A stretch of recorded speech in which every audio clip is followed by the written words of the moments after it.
the final things which are left over. I did went through that thing that we talked about last time about the AL Go for GitHub, because there was some discussions that happened in one of the directions webinar where, if I'm not wrong, AJ and Waldo were there, which where they talked about it. But I was away at that day. James, AJ, and Eric were there who were talking about ALGO. I still have to watch that recording, but we did check that out before the release actually happened. But then I also did follow what's in the Microsoft documentation. So maybe if time permits, we'll see that, how to kind of utilize that in the way Microsoft is suggesting. But okay, let's come back to the meeting. And this is what our 82nd BC open discussion. Just kind of for everybody's information, I might be out not next weekend, but next to next weekend for next 2 weekends. It's summer holidays for kids now, so maybe I'll have to go somewhere out. Not sure yet. Still deciding. Okay, so here is where you register every week. These links get updated max by tomorrow on Sunday, and the link will be available to join the Teams meeting there. Others who are default attendee will automatically get that invite. So let's move in and see what's left on what's new in 2022 release wave 1. Outlook add-in has some enhancement where if you're using Microsoft Outlook add-in with your Business Central environments, and if I'm not wrong, this feature is not available yet on-prem. I might have to read about it, but I think, oh no, it is available on-prem if you're using it. So now when you are on your Outlook add-in and you're utilizing it with Business Central, it gives you an option to kind of copy the attachment which are related to that record where you are in. So if there are multiple attachments to it, it kind of fetches them automatically and add it on your email. So how it behaves, I think I should have set it up here. Let me go to my Outlook on this so that you can see that. Yeah, I did test it, I guess, last week. So we were not able to discuss this. But if I go ahead and do a new message, and then I think there should be, no, in the reply of it, I guess there is something. So if I try to do, This button, the first oh button. yeah, here it is. Yeah, this is center. So if I do a contact inside, it'll show me based on, I guess, the email address of whatever contact or customer is linked to this particular email address. Right now it's using OAuth to kind of validate this. Okay.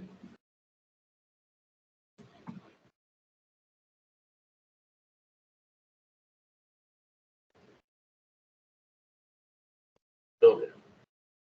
So once you are in here, if you try to do, let's say, a new invoice or an existing invoice for that matter, and if you navigate to attachments, it automatically understands that the email that you are in has some attachment already in that. So it can automatically populate that, or if you have to upload something from a system which is always available, that option still exists. But if you try to pick all these attachments which are there and attach it into the email, you can just do that. That'll pop up a window which will let you choose which document out of that attachment you would like to attach back. And then these two documents are now attached to that document in Business Central, which is 10702, 107209, and this was purchase invoice. So if we go into where is purchase, okay, purchase invoices, and I'll look for that. This should have now, oh, nothing yet. Do I need to commit something? Okay. This is done. The attachment have attachment here. Okay. Let me go back. Oh, the document has not been saved and posted. Are you has been saved but not posted. Okay. Let me see if it shows it here still. Yes. So 107029 have it. Why I cannot see them?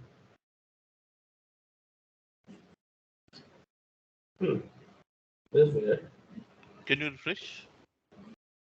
Maybe yes. Let's see. Oh, sorry. That's a yes. Okay.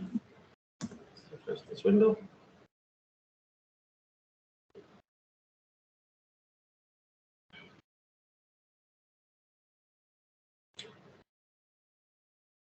So the whole kind of the feature edition is that it should add those, and it doesn't seem to. Is cool. Okay, let me pick again and see. Not at inside. Ah, why it's not allowing me. Is it connected to the right environment? Okay, let me see to add something. Maybe it's because I have multiple environments there. Maybe it's connected to someone else. Invoices. Oh, it just shows one. So maybe I'm not on the right environment.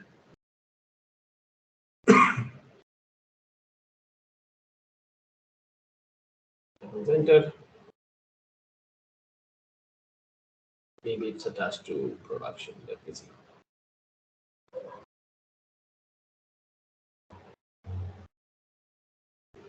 Because I don't remember which one I configured it to. So maybe it's production and these are the standard ones. No, not this one.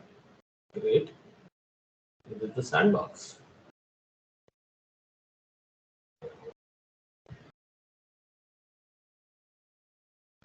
Everyone have 10729209. But in the one that have, I guess there's only one.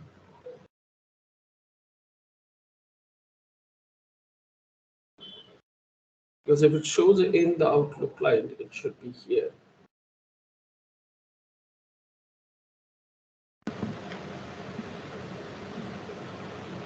That's crazy. No one have it.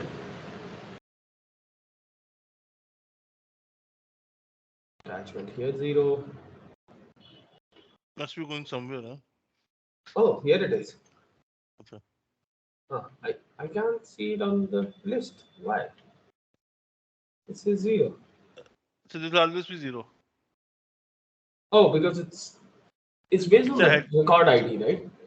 Yeah, it's based on the record ID, but it always shows 0. It's Wow. only when you come in you get the see the attachments. So yeah, now if you see the same which I've added here, they all are kind of available here on that environment. So yeah, if somebody is of that manner who would like to, who is using the attachment section, they can always attach those files from the document they are in, which then gets added into the system directly in the attached document section.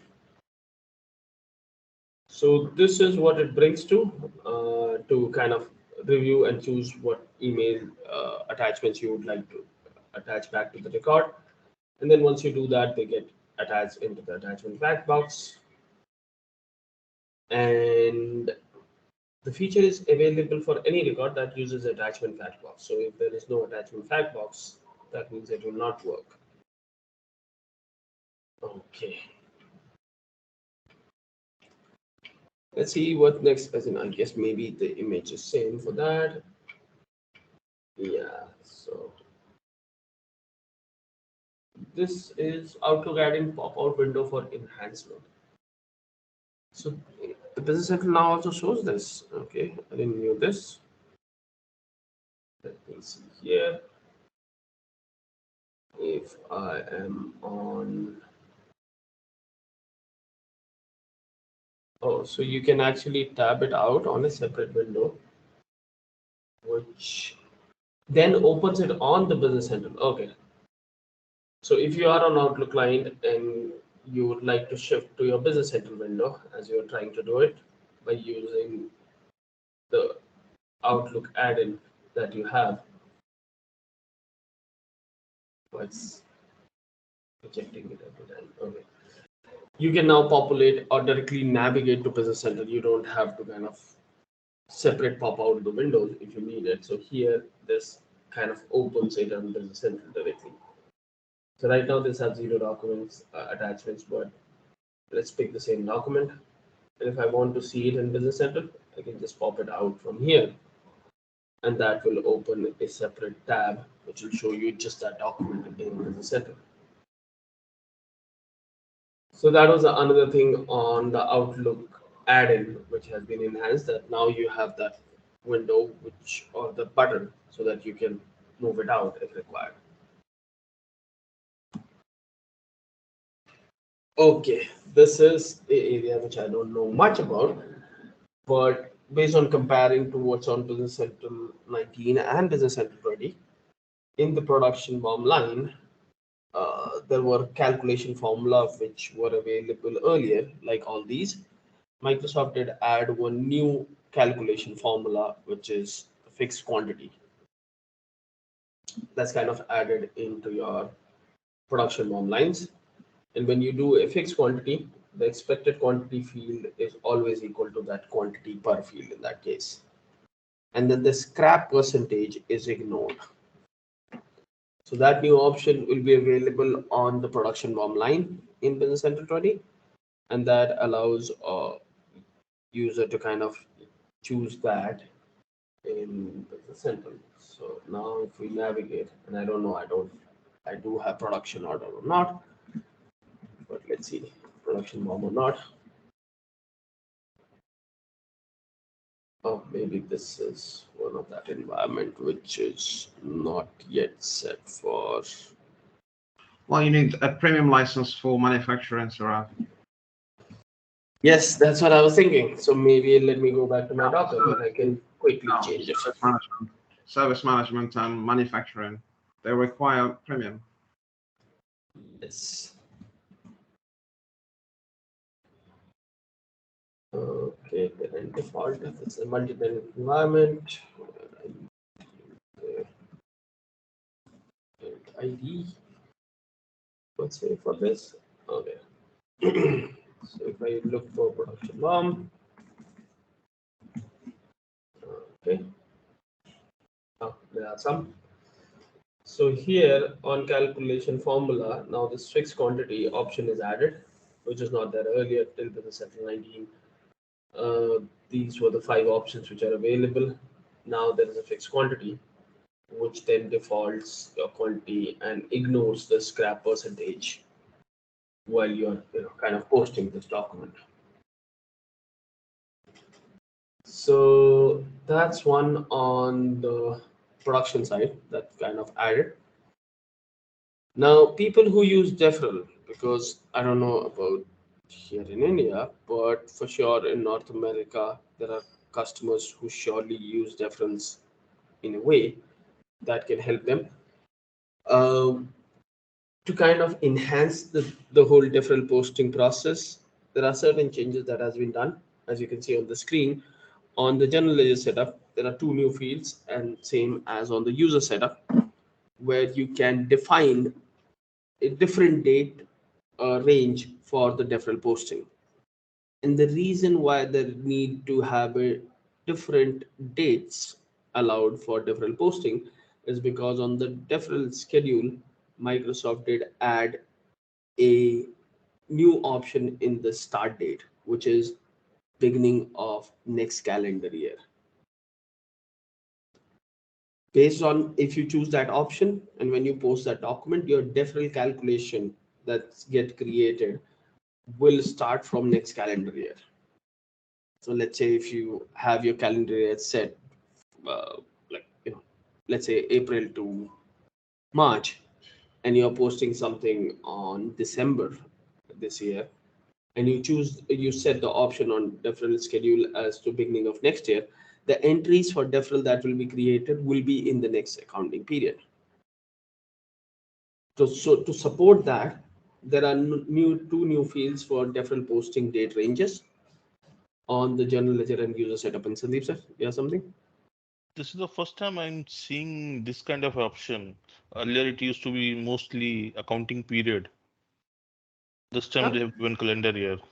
Because say um, some countries run from July to June, and not everybody follow calendar year, right?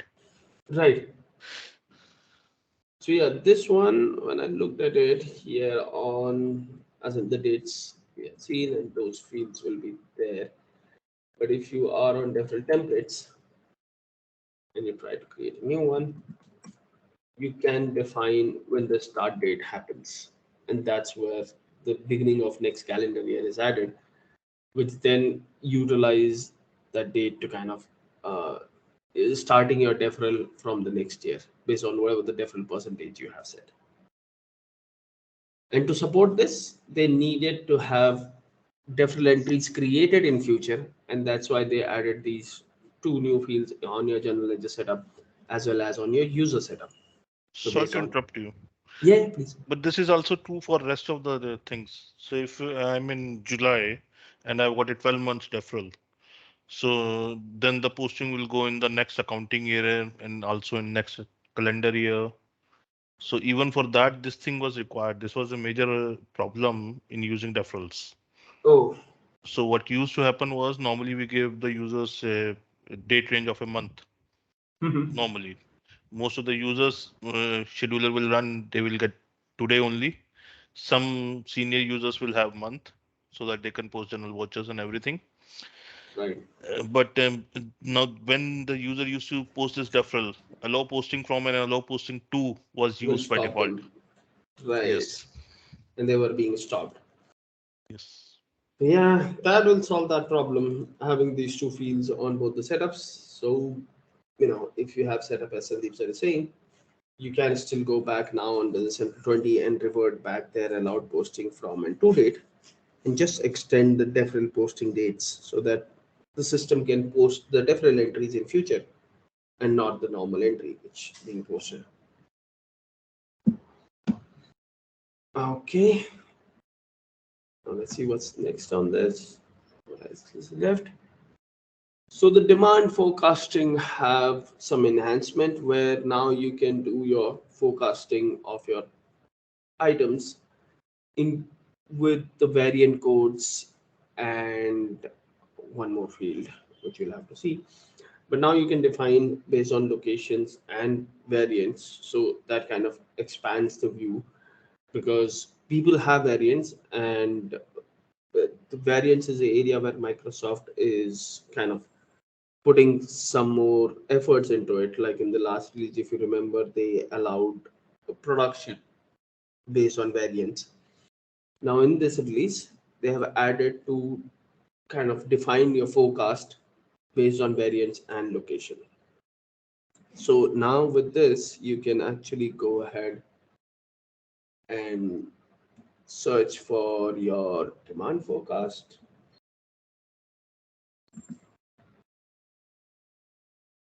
When you click a new demand forecast, let's say test, and try to edit this, it will look as it is as it used to be. But then when you expand this window, and this is, let me see, this all are 20, right? Okay. Okay. It's still an optional feature, I guess. Let me enable this. Management.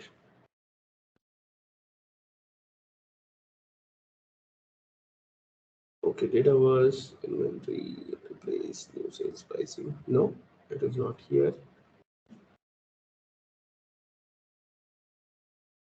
Oh, this is because I guess I'm on this SaaS environment. Let me go back to my Docker. Okay, and let's go to my forecast. Let's get a new one. Oh, okay. When you're here, where you have the production permission as an advanced, you will see, and it will look like as it is the forecast matrix by default. But now you have these options that you can forecast by locations and also forecast by variance. So when you enable the forecast by variance, you get a new field here for the variant code of to be chosen for that to be visible for that item. And then you can also forecast based on locations. So now with that, you will be able to kind of manage it more, product specific or variant specific when you are doing your demand forecast for that particular item. For new business central customers, it will be enabled by default, but when you are upgrading, it should be available in the feature management window. Mine, which I was showing on SaaS, was a new environment. So that's why I guess it was not visible on the feature management window. But in the Docker, I think that's here it should be. Let me see.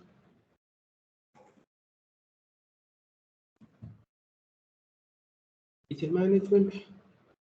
And then it says enable a new user experience for demand forecast. This one.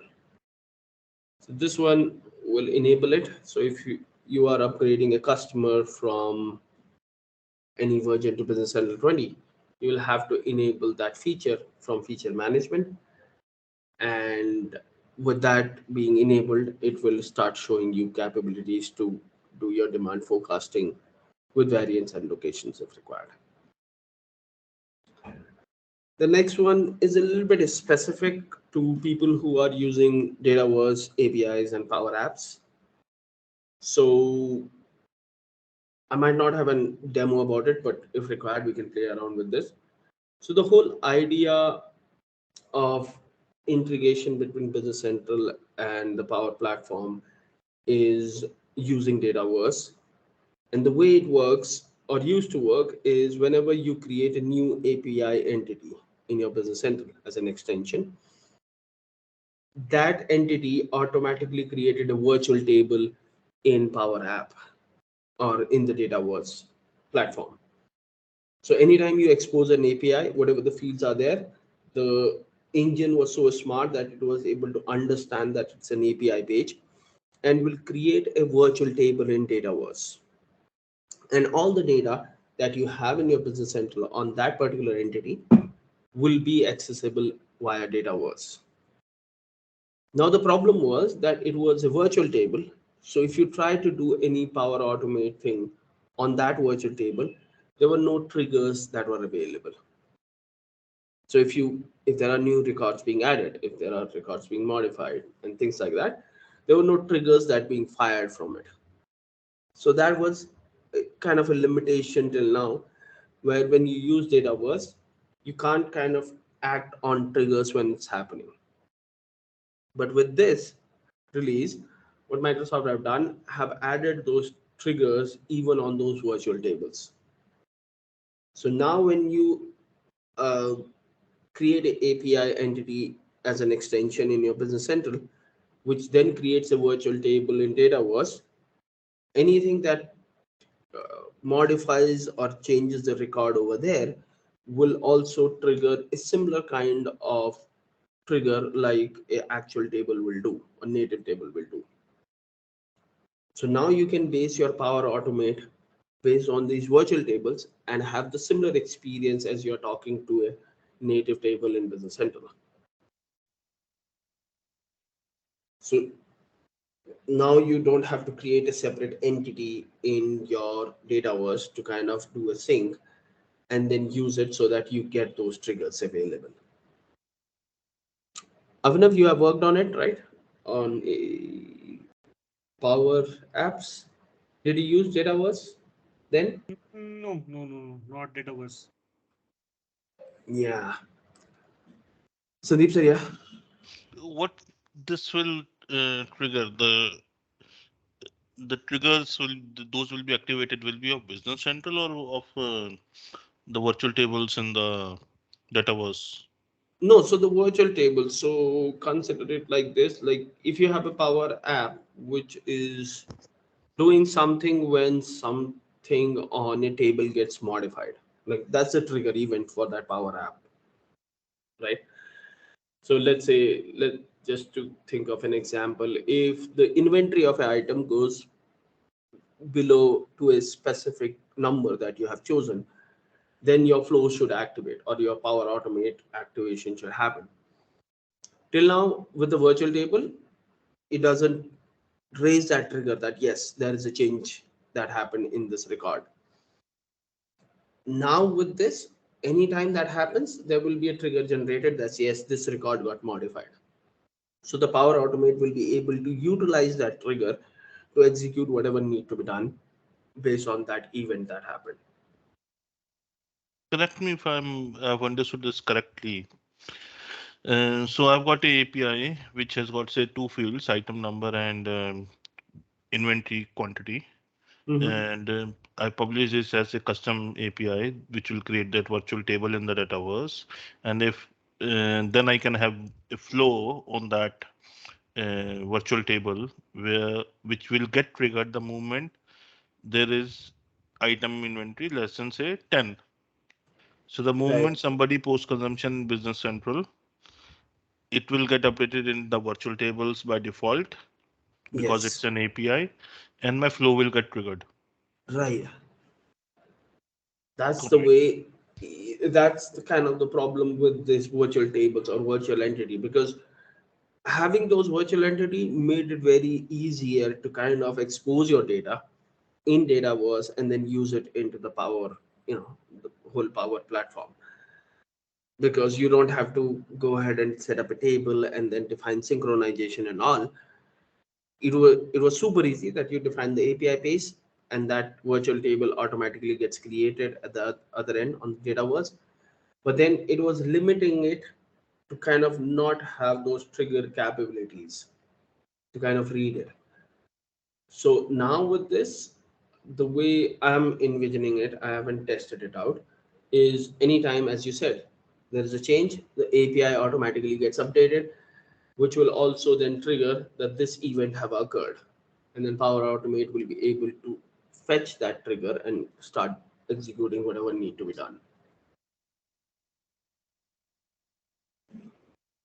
So the way I have tested it, I guess in past, is there is an assisted setup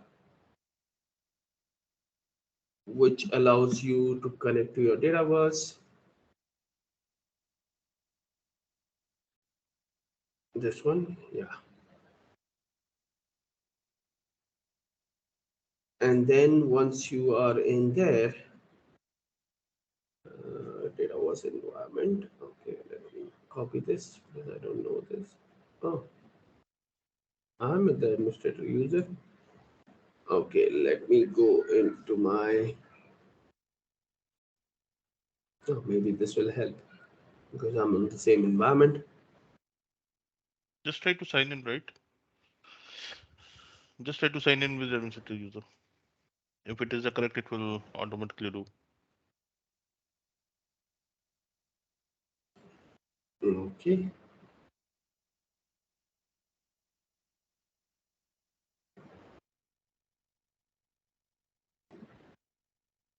Okay. Next, select the ownership model team without synchronization. Okay, let's enable it. Option enabled without synchronization. Okay, now next. So what's happening right now is the way I'm hoping it is, it's kind of getting things there, and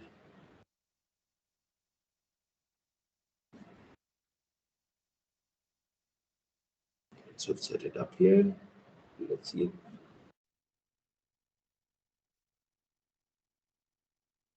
Okay, so it's trying to synchronize. These are the default entities. Okay, let's do next. Install Business Central Virtual Table app. Is not. Oh, I don't have that installed. Now this is from Microsoft. This app, and I can do it. Get it now. Okay.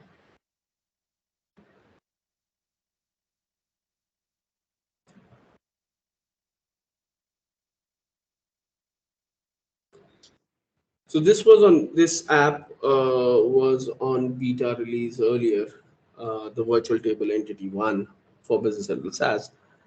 But now, as we saw, it doesn't seem to be. Oh, it's still on preview. But let's pick this up. Oh,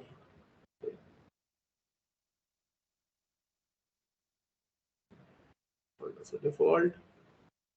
You don't? Okay. I agree and I agree. Okay, let's install this.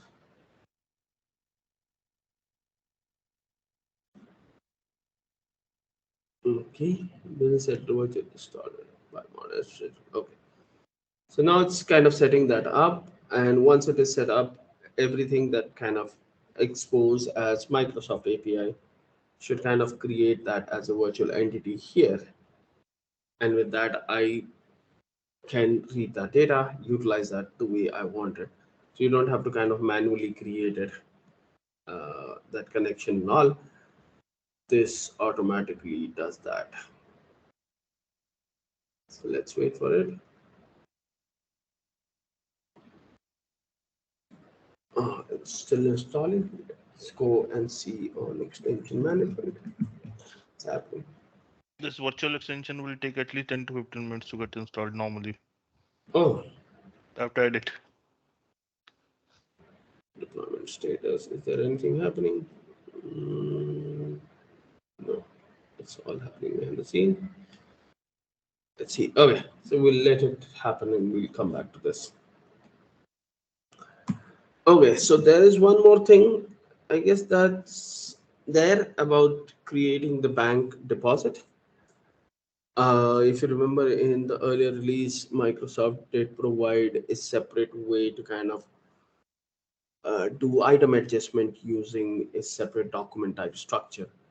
On the similar lines, to do bank deposits on your bank account, there is now a new window to kind of create your bank deposits, choose a GL account and things like that.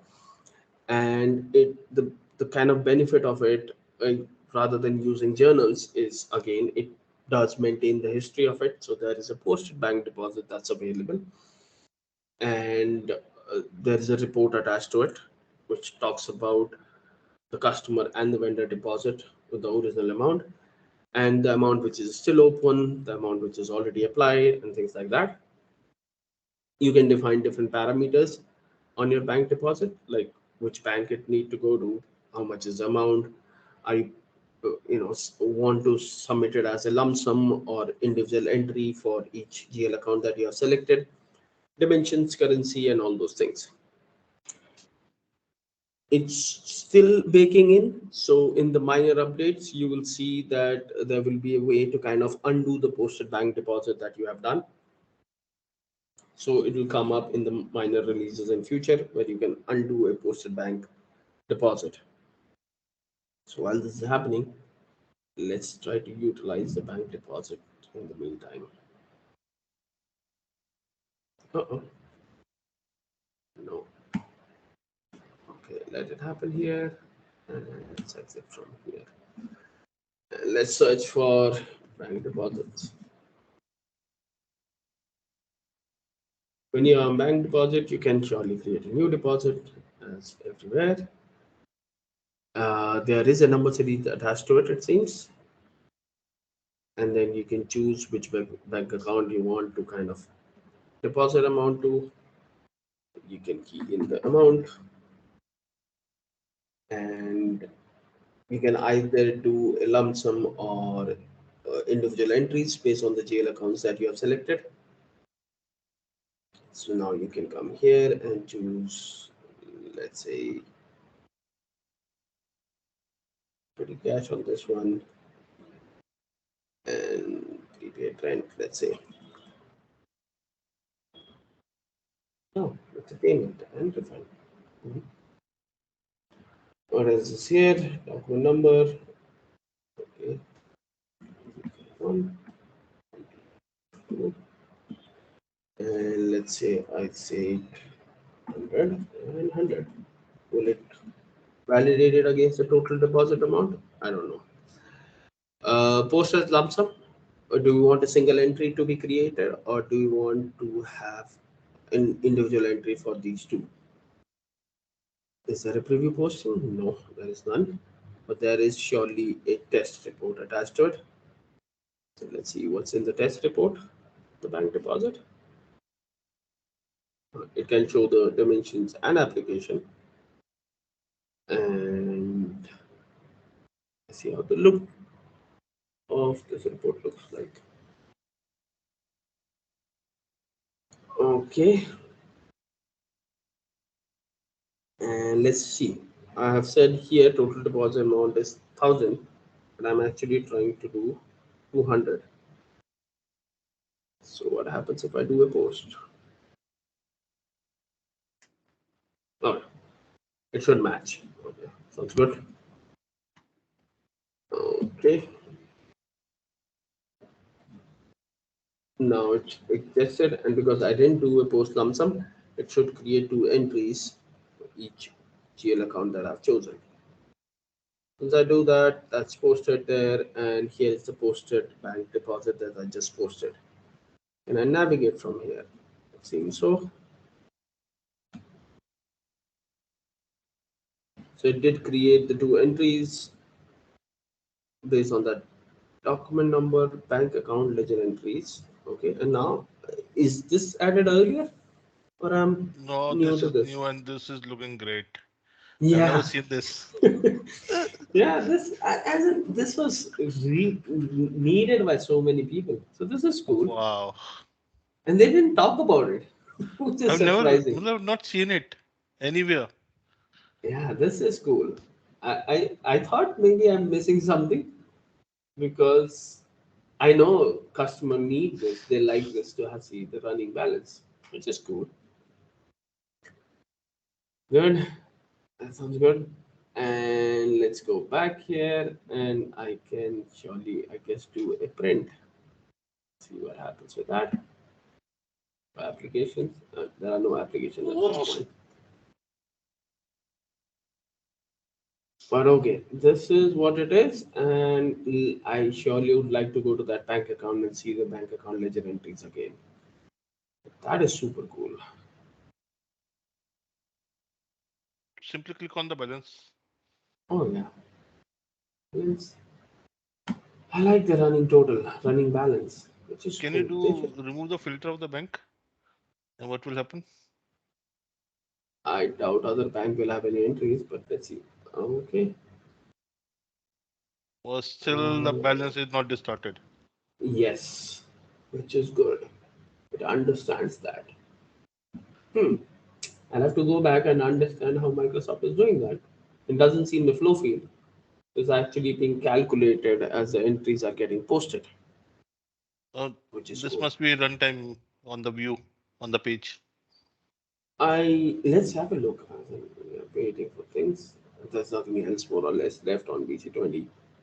There are things which are left, but they will come in minor updates, and we'll talk about them when they are available. But this becomes your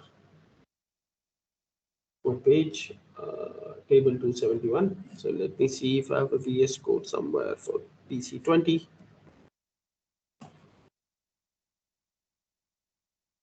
Okay, BC20. This application.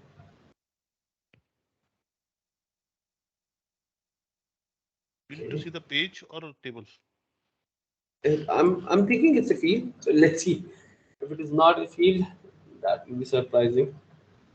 but it was running. No, it's not here.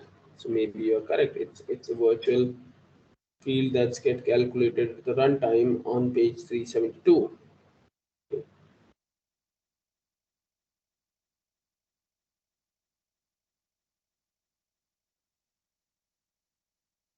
Okay, running balance. Okay, calc running balance, get bank account balance. Okay, so specific to bank, and then it's based on the current rec. Hmm. Okay, what it does, let's have a look. It looks for bank account ledger entry, and then it does it. Just like with the totals that comes in the bottom of journals. Yeah, if previous table ID is not equal to this, account number is not equal. So this is what's kind of segregating based on the two account numbers or bank account numbers. I'm It wondering what does, sorting will do to it. So if there is a different sorting, say date yeah, wise, all the banks, this will be wonderful. yeah, and as in, these are small things which customer like, and they should talk about it in the release notes. As in finding it out by ourselves, it's cool, but we should have talked about it. Okay, amount, due date, okay, and then this is what start add. I do wonder This what will it do to the performance when there's a large set of entries. no. So the cool part is they have uses the set load fields, which then drastically impacts the performance because it doesn't care about the extension. It doesn't even care about the base Microsoft field other than these four fields and five fields and primary key. And then they are not using the typical fields. It seems there is a day total which is doing an add, which is, let me see what this data type is. The dictionary of date and decimal. So they're not dealing it in a legacy way. They're trying to fetch it based on a dictionary, which is super fast than using normal variables and all. So yeah, those who haven't played with dictionary, surely this is a reference that you can surely use to understand how dictionary is being used in Business Central, or how you can use it.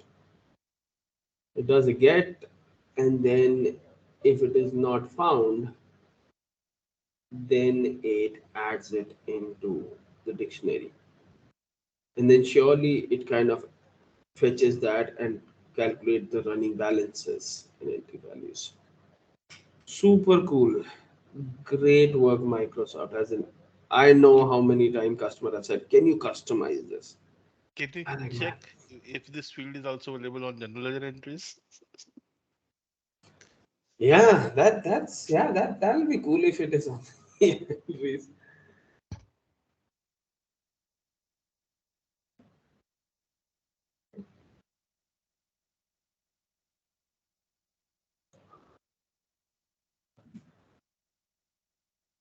No, it was there in the reports, general ledger It- entries. Oh,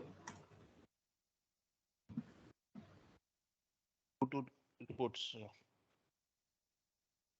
this is a report? No. analysis. Okay. This is analysis. Amount No, balance. no. No, it's not there. But I am pretty sure we can do this now. Because now there, it surely can be added as a page extension.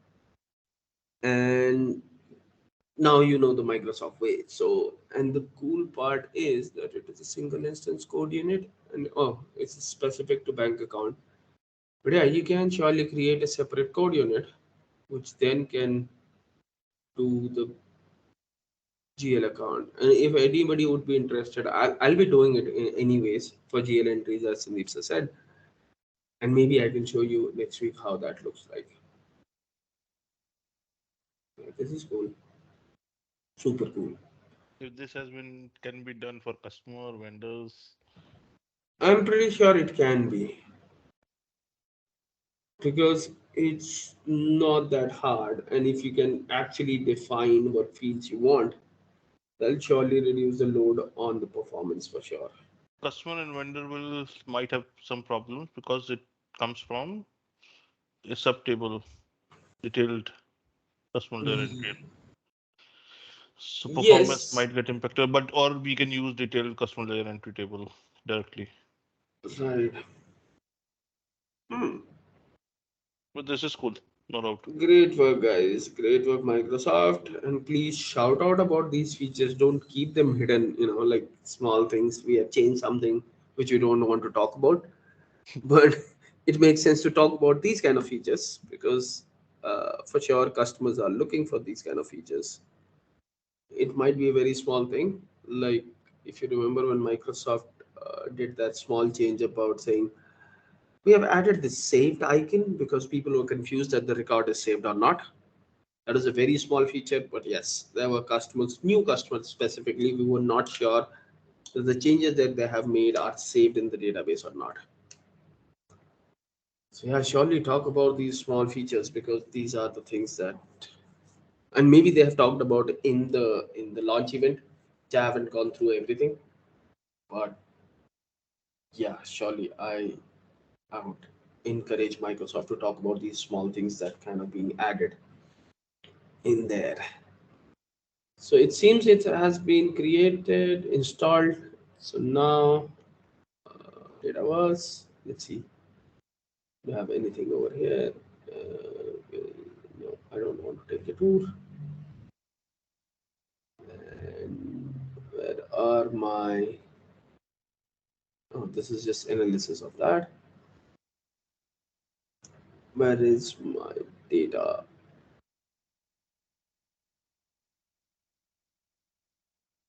Nothing here. Environments. Oh, this is the admin center. Sorry, I'm looking at the wrong place. I should go to Power Apps and look at it here.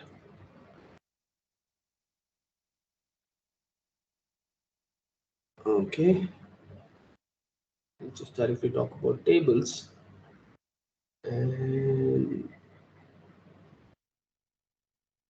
okay, to custom connector connections. There's me playing something, so yeah, that's something else. But where do you see the data was tables?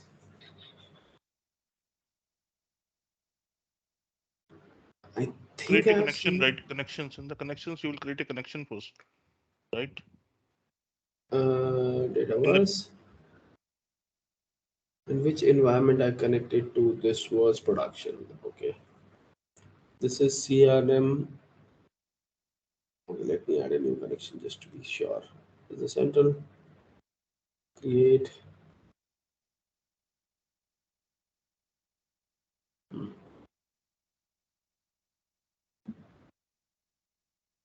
Okay, come on, fetch it. Okay, choose the data set.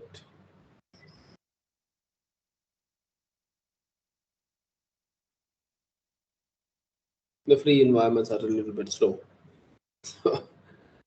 Yes, but I think it should now populate all those tables here, which are exposed as APIs, as pages which are exposed as APIs, as virtual entities.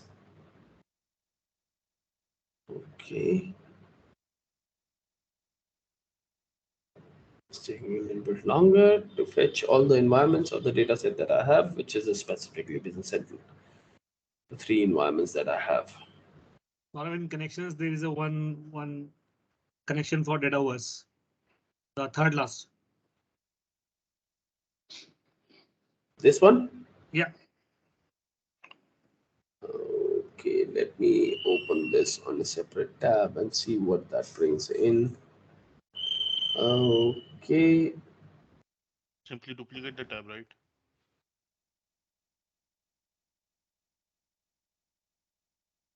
okay. This is happening. Let's see what they have on third one. You said, okay, this is choose a table, and these doesn't seem to be tables from Business Central as it. These accounts, contacts. Okay, let's see. I don't know which one it is connecting to, but okay.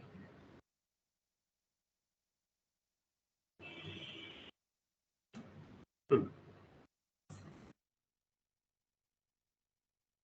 No, this is not Business Central, I'm pretty sure. No, this guy is Business Central. This guy is Business Central. But is it Business Central data? I doubt. I haven't seen all these faces for Can you sure. click on this? You run it. On which other? Can you publish and see it? On the top right, This there is on the a triangle, there- right? triangle, right triangle, Right third triangle. last button, third button. Behind your below your user ID. Yeah. Yeah. Just- Click on this. Okay.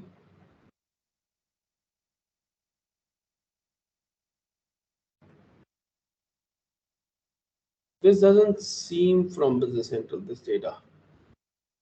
It should be coming from there. Can you search this? Okay, I don't It know can be which. from the it can be from the CRM as well, no? So because Yeah, that's it's what I'm CRM is saying. just Yeah. Okay, here we are. We linked it to production, right?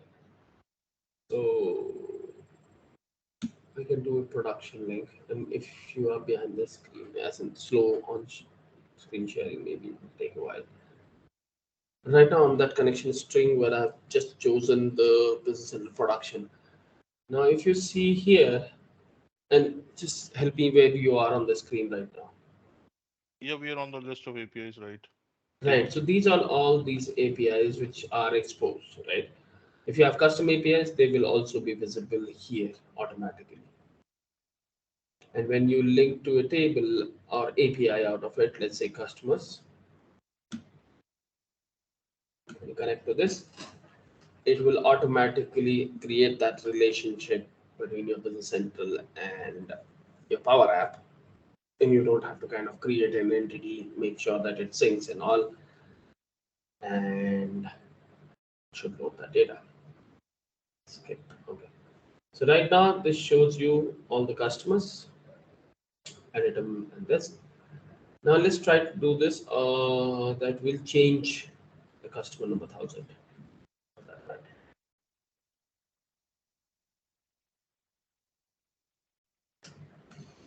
It's telling me that okay, it's already installed, guys. Let's say that.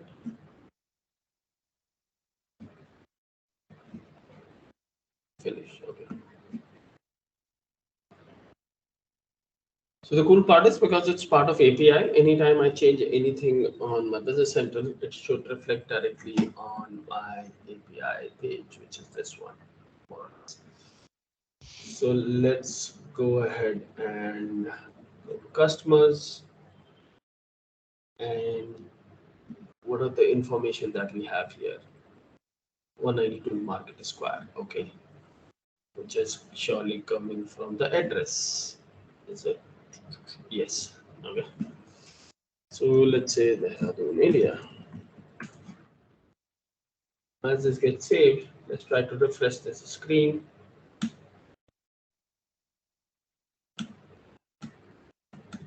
In the preview icon, it doesn't refresh it. Let me launch this again.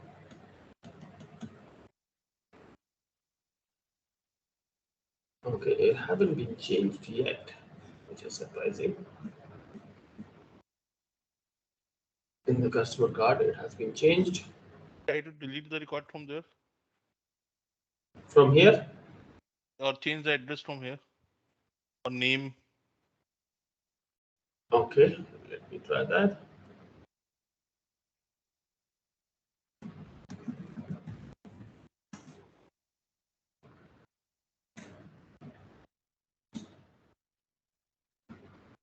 The item has already been created on server.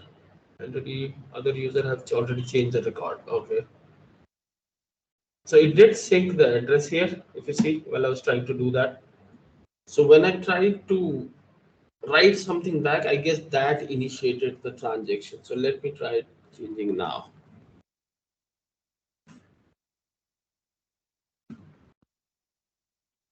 Okay, it changed here. Now let's go back into the central. Let's You didn't refresh change this. that, right?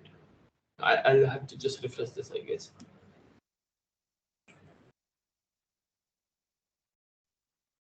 Because anything that, as On the per my understanding, when you change it from Power Apps, that should come here directly. Power App, main screen was, yeah, the name has come now. Saurabh Dhyani. Right, so it does sync, but the sync from here is taking a while. It's not happening instantly. But still, it's good. Yeah, so if I change it just to be India here, maybe I'll, I'll need to kind of wait for that synchronize to be happen. There was something happening. There was a problem synchronize payment term. Okay, that's okay. There is some documentation for this. I think there's an option field, or I think that date formula field that creates Right. problem. Yeah, so it does change it now when I change it here, right? When I refresh it here, it does change it here. And from here, it's super instant. Like if I change it to be Delhi, India, and as soon as I commit it, it should directly go into the central and update it. Delhi, India. So from Power Apps to here, it's kind of a push, which is happening fast. But a change in here, uh, this might not be available.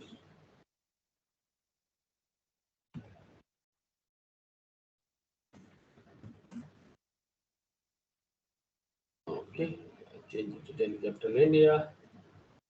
And if I refresh this changes. So, the two-way synchronization based on the API is happening super fast, and you don't have to manage actual tables per se to do these interactions. You can just utilize the power of APIs to kind of have that data available from both the sides. Okay, so Anubhav, how you guys did it? As in, you guys were maintaining separate, what we call that, tables in the data was, or sorry,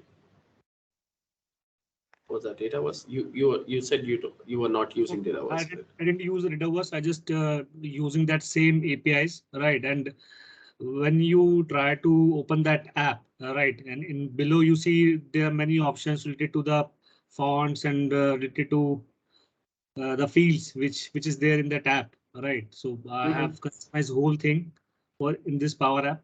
Put some line of code of mine and put 3-4 sort of. I mean, I've used 3-4 tables. One is dimensions, other one is item, and apart from that, few inputs from our side, a scanner input as well to scan the QR, and then once all the data has been inserted, I'll push it to Business Central.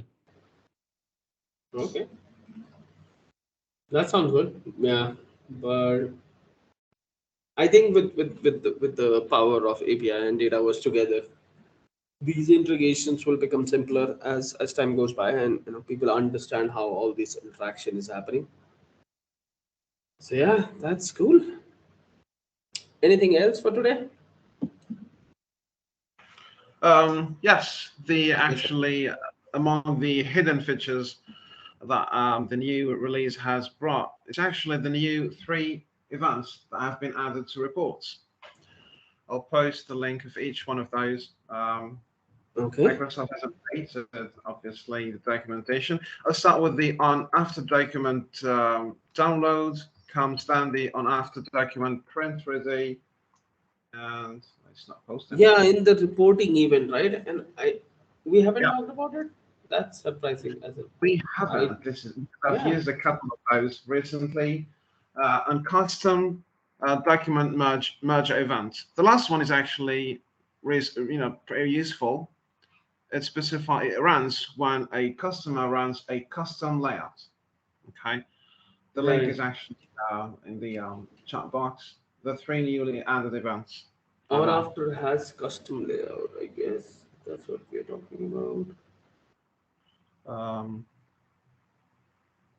Let me open this up. One is the on after download, no, document download. the integration says on custom document merger. Yeah, on custom. The procedure is on custom document merger. This is on the one actually. on custom document. Is the name of the procedure. On custom document merger, right? This is what That's the one. Yeah. So it's got object ID, report action. Yeah, that's the one. yeah, and this was one of the kind of listed feature over there. And I didn't talk about it. That's surprising, but yeah, I did look at it earlier. And yeah, let's see how that helps. Have you used it, Sam? I haven't. Use the on custom document merger. And how this one helped? As in, I might have to read about it, but yeah. Well, I just followed the documentation really. When a custom layout, not the base one in the artifact base application is being used, then you could definitely add logic into that event. Simple as that, really. Hmm. Into an artifact in application code. Okay. It's actually What updated in happened? the code unit 44. Okay. Yeah, so this is surely something that I'll have to test it out as to find a use case about it. When you use a runs a report that uses a custom report layout format Mm. handled by the application code. Hmm. Valid values are save as PDF, preview, and print XML data. Okay, layout data. It's even got the save as Excel layout as well. Right. These are the default options which are available in the save as, Yeah. right? Other than HTML that we don't see in the front end, but behind the scene they are. So this is what they're doing. Let's try to see this. Save as PDF or this, then if not document merge, try XML merge. Unable to handle custom document merge. Convert Word to PDF. Stream copy this is handled. Hmm. Save as HTML. This is the use case that they are utilizing it. The simplest possible custom document render that it can be implemented by following sample that will use the existing application logic to render XML dataset into Microsoft Word or PDF document via a given template.